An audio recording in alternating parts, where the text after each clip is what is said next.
Nyesom Wike jackpot to London to Buga or foolishness. Welcome to the news and please subscribe to our channel. Nyesom Wike, the governor of Rivers State and its human Rottweiler, is today at the center of a political universe. His ego, political reflexes, blind ambition, search for relevance and recklessness are all fusing neatly together to present a man with strange fascination for a war of survival. His search for political significance in a complex polity like ours is turning into his nemesis. His dream of becoming Nigeria's rising political bruiser has been mirrored in endless controversies. Today, Nyesom Wike is the stir of disquiet.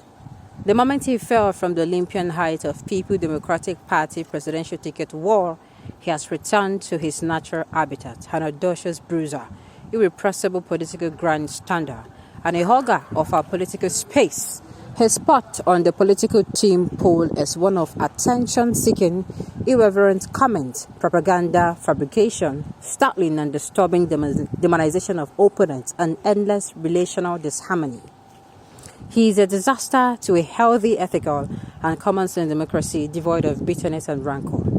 He ferments trouble through his uncouth and radical brand of public engagement. His primordial fissures are becoming comical by the day.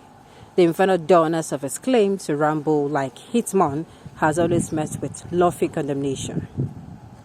He has forgotten too soon that Nigeria's new social terrain of nuance and intelligence exchange does not permit elite shenanigans, discoverable lies, political hypocrisy, character defamation, obfuscation, enticing vague language, self-compromising talk, balmy delusion, and social irrationality. Wike is moving into a prepackaged failed politician, and the simple reality of the social and political shift Nigeria must go through this time is like a fictional construct in the depraved minds of Abubakar Atiku. Nyesom Wike and other delusional PDPers who are yet to wake up and smell the coffee. Our media have obliged Wike, and ever since he stepped into the political limelight, he has held us spellbound by his mischief wizardry, his goblet and nazification of public communication, his endless sound bites, his gaslighting of opponents, and the undying desire for political rule at all cost. Nigerians over time have become inured to his rants devoid of nuance, as long as they fit neatly into his monomaniacal accusation of political adversaries. We are today witnessing the entry of a pernicious phase in the evolution of political associations in Nigeria. We are watching and sneering disdain how man, the rapacious and scavenging variant, can become depraved in pursuit of personal vendetta against his own party and its hierarchy. PDP's version of democracy is now going gothic, where the twin evil of greed and revolting selfishness continue to drive political ambition and citizen engagement.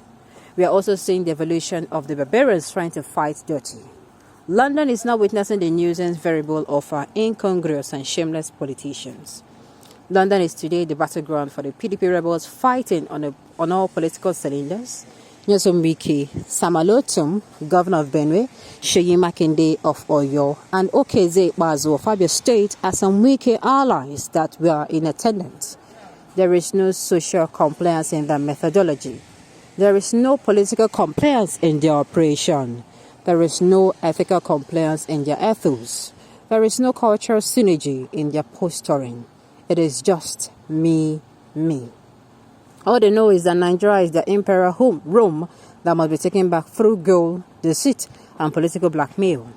There is no integrity capital among members of these noonday cowards, who in their whimsical calculations view Nigerians as zombies who have no memory of the merciless plundering and balkanization carried out on Nigeria's treasury by the People Democratic Party from 2009 till 2015. Nigeria was obliterated morally, economically, socially, and politically by the likes of Abubakar Atiku, the hawkish presidential contender for the People's Democratic Party. Asked why he came to London, Nyesom Wike said whatever we are talking about is for the interest of Nigeria and Nigerians. It is not parochial and tied to one person or group of persons. We believe that with what is going on, it will be for the interest of Nigerians at the end of the day. Liar. How many ordinary Nigerians were in the meeting? The meeting was tied to the beneficial interest of a person and to the group interest of his party. This is the time to interrogate the unquestioned traditions of political prostitution of the likes of Nyesom Wike and many other politicians whose purpose is politics blatantly selfish interest, as opposed to the nobler enterprise of people's welfare and their well-being. The ongoing contemporary political culture, which turbocharged by social media, only encourages narrow spectrum, personality-driven politics devoid of ideology, which almost always opens door to traitors to destroy, balkanize, and effectually abscond to form another cluster of disgruntled elements who have no integrity, character, principle, and non-political ideology.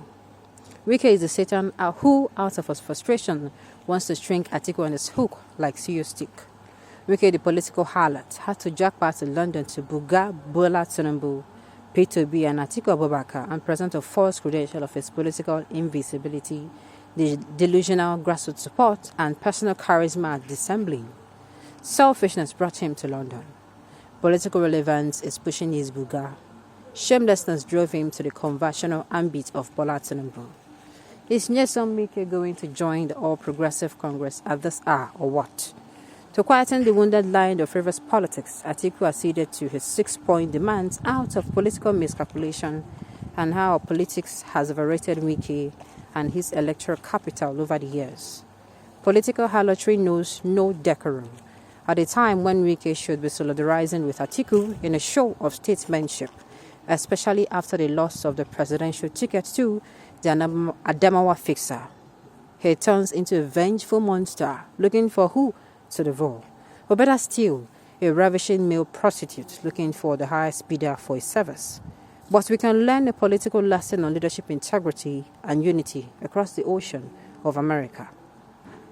Ex-President Donald Trump of USA is a blustering racist, misogynist, ill-mannered, elitist, volatile, emotionally complex, unpredictable, unstable, troublemaker, and dangerous. He offended every government in every continent. His addiction to twittering was a bane, and its real-time effectiveness was abused by Trump to cause offense almost daily. Yet, the Republican Party did not fragment because of the mental depravity of its leader. The Republican Party has not collapsed because of Trump's political shenanigans. The party members are still supportive, loyal, and long-suffering because of their steadfast allegiance to the Republican ideology.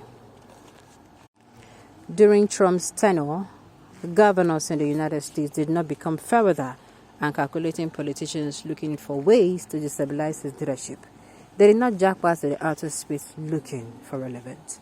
Whether I like it or not, Wike has, I've said it before, that he's wounded, yes, he feels betrayed, but the way he's going about it is really not the right way to go. But this person's peace, I'll leave it to you guys to criticize. All right, on this note, we've come to the end of the news. We say thank you for tuning in to listen. Until I come your way next time, enjoy the rest of your day.